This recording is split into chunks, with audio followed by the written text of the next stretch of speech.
मैं तो माता रानी से प्रार्थना कर रही हूँ कि हे माता रानी, इस बार परी का काम तमाम कर, ताकि तेरा और संजू का घर बसे। बस उसके बाद ना मैं गंगा नहाने जाऊंगी। तो परी दे दे। राकेश, ताई जी रोक लेंगे नीति और राजीव की शादी। यहाँ पर ताई जी भाई पहुंच गई हैं वैष्णो देवी दरबार में, और यहाँ पर ताई जी को घबराहट हो रही थी कुछ होने वाला है, और फिर उनके दिमाग में ना एक आइडिया है और वो राजीव और परी को फोन करते हैं और वो बोलती है, ओए चाबी दे। ठंड रखी है, इतनी भी क्या जल्दी है? अरे बेबे, पेरी पोना बेबे। नमस्ते जी। राजीव से कि एक काम करते, कोई शादी वगैरह करने की जरूरत नहीं है नीति से, हम नीति को ना वहां भेज देंगे, कहीं दूर भेज देंगे नीति को, और वहां कोई जानता भी नहीं होगा, तो वहां पर वो बच्चा पैदा करेगी और दे देगी परी को। यहाँ पर ताई जी बोलती है कि नीति ने भाई ये सब करने से पहले हमसे पूछा थोड़ा ना था कि मैं ऐसा कुछ कर रही। बोले जुग जुग जियो। बेबे क्या कर रहे हो? क्यों इस बेवकूफ को सर पे चढ़ा रहे हो? और तू चाबी दे मुझे, हमें जाना है। कहाँ जाना है? वो तुझे बताना जरूरी नहीं है। तो फिर चाबी देना भी जरूरी नहीं है। तो ये सब उसकी प्लानिंग थी, तो अब हम उसकी प्लानिंग में हमें फंसना नहीं है। और राजीव तुम एक काम करो, कोई तुम्हें शादी वादी करने की जरूरत नहीं है, और अब हम नीति को भी मना कर देते हैं और सारे लोग घर वापस आ जाओ।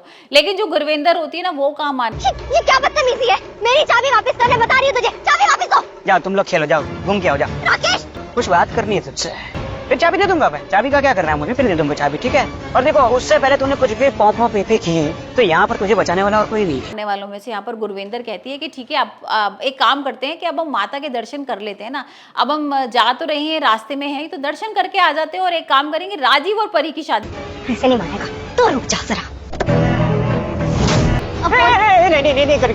नहीं, गन कहाँ से तेरे पास? चाबी दे दे वरना चला दूंगी तेरे ऊपर। शादी करा देंगे, नीति की शादी नहीं कराएंगे। और यहाँ पर ये सुन के ना राजीव और नीति और ताई जी बड़े खुश होते हैं, लेकिन ताई जी को कहीं ना कहीं थोड़ा सा लग रहा है कि कुछ तो है गड़बड़ जो मेरे को समझ में नहीं आ रही, और परी की जान ना खतरे में है। और यहाँ हम देख रहे हैं कि भाई राजीव और परी बहुत खुश हो रहे हैं, और उनको लग रहा है कि भाई गुरविंदर उनकी तरफ है, लेकिन उन्हें क्या पता है कि गुरविंदर, नीति और बेबे यहाँ पर अलग प्लानिंग कर रहे हैं। यहाँ पर गुरविंदर कॉल करके बुला भी लेती है बीच में नीति को, और उसको बोलती है कि भाई रात तुम एक काम करो, परी को अभी खत्म करो, और अब मैं वेट नहीं कर सकती हूँ, क्योंकि वो सारा बता देती है कि ताई जी किस तरीके से फोन आया था, यहाँ पर शादी नहीं कराना चाहती हैं। और नीति तो भाई ये सोच रही थी ना कि जिस टाइम फेरे होंगे उससे थोड़ी देर पहले मैं पहाड़ों पे से उसको धक्का दे दूंगी, लेकिन यहाँ पर भाई अब वो बोलती है कि तुम्हें किसी तरह ना परी को अभी मारना होगा। तो अब देखते हैं आने वाले एपिसोड में क्या वो नीति परी को मार पाएगी या फिर राजीव फिर बचा लेगा परी की जान।